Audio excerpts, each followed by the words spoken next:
Assalamualaikum dan hai anda, bersama saya Maya untuk video Mingguan Amans. Mingguan kita kali ini dimulakan dengan Ahli Parlimen tidak dibenarkan lagi membuat live dalam Dewan Rakyat.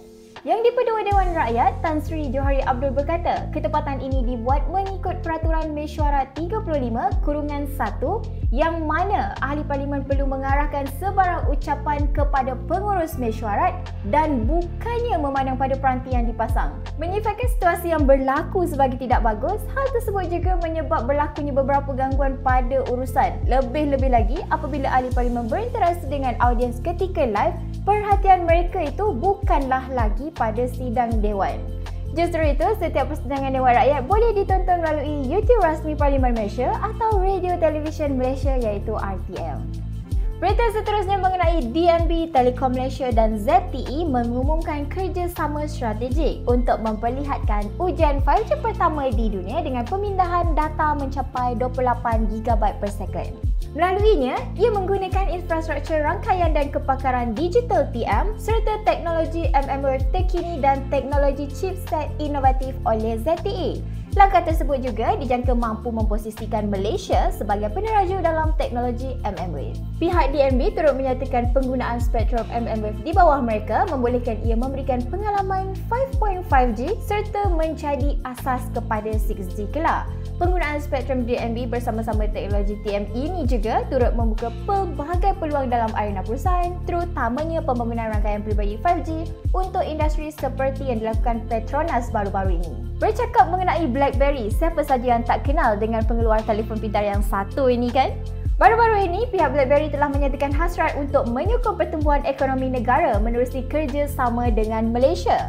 Dalam masa sama, turut bercadang untuk membuka pusat kecemerlangan keselamatan cyber BlackBerry di Malaysia dan ini sekaligus menjadikannya yang pertama di rantau Asia Pasifik. Hal ini sudah tentunya boleh dianggap sesuatu yang baik kerana bukan sahaja mampu memperluaskan lagi pembangunan bakat tempatan, malahan turut memberi limpahan kesan positif dalam arena security di negara ini. Seterusnya mengenai WhatsApp yang mana kini mereka menyediakan pilihan yang lebih menarik. Apa dia? Baiklah, pengguna kini boleh menggunakan berbilang akaun atau nombor pada satu peranti yang sama. Dinamakan sebagai multi-account, ciri ini boleh diakses menerusi ruang tetapan pada aplikasi. Seterusnya dekat sini juga terdapat pilihan khusus yang membenarkan anda untuk memilih jenis akaun yang hendak di-log masuk.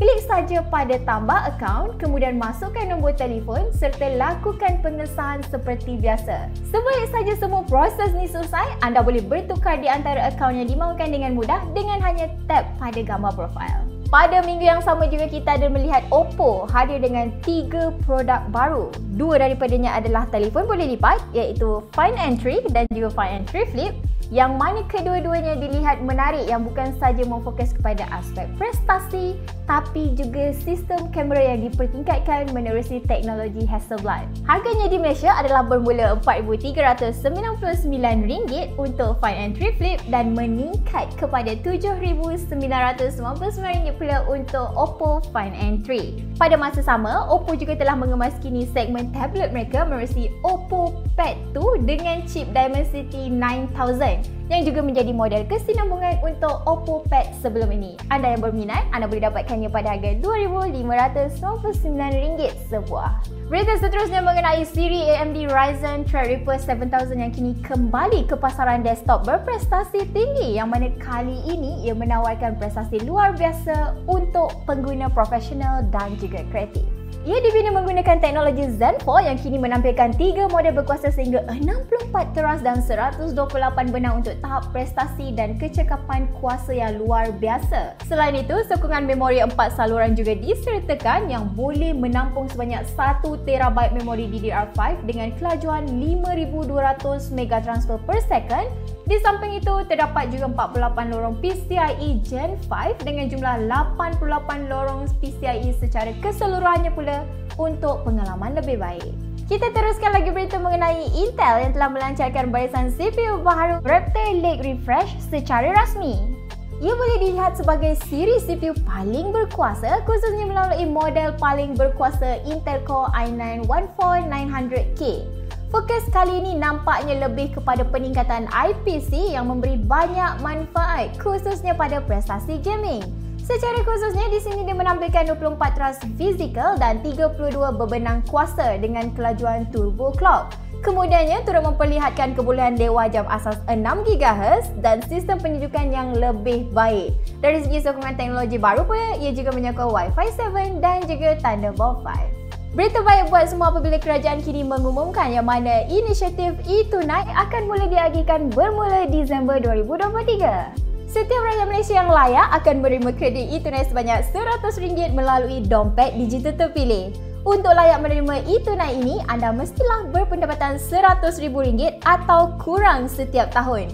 Menurut kerajaan, ini akan memberi manfaat kepada lebih 10 juta rakyat dalam kelas pendapatan B40 dan juga M40. Oppo, OnePlus dan Realme kini mengumumkan yang mana mereka tidak lagi meneruskan perkhidmatan storan awanan masing-masing di Malaysia. Ini bermakna pengguna tidak lagi boleh menggunakannya dalam melakukan salinan pendua ke simpanan awan bagi ciri Cloud Sync, Cloud Backup dan juga Cloud Drive. Serta tiada juga sebarang data baru yang akan boleh dimuat naik selepas ini. Dengan itu, mana-mana pengguna yang menggunakan perkhidmatan ini khususnya bagi aplikasi fotos, recorder dan private save diminta untuk melakukan muat turun data yang telah disimpan secepat mungkin sebelum menjelang Mei 2024. Berita penutup mingguan kita kali ini adalah mengenai Tesla yang telah membuka ruang pameran pertama mereka di Pavilion Damansara. Pusat utama itu kesemuanya mempamerkan rangkaian lengkap produk Tesla termasuklah Model 3 dan Model Y bersama pelbagai lagi penyelesaian pengecasan dan barangan Tesla. Bukan itu saja, mereka turut mengumumkan kesediaan untuk pandu uji Model 3 yang akan diumumkan tidak lama lagi. Dalam pada itu, Tesla juga akan mempunyai stesen pengecasan tambahan di Pavilion Damansara untuk mewujudkan destinasi senti buat para pelanggan.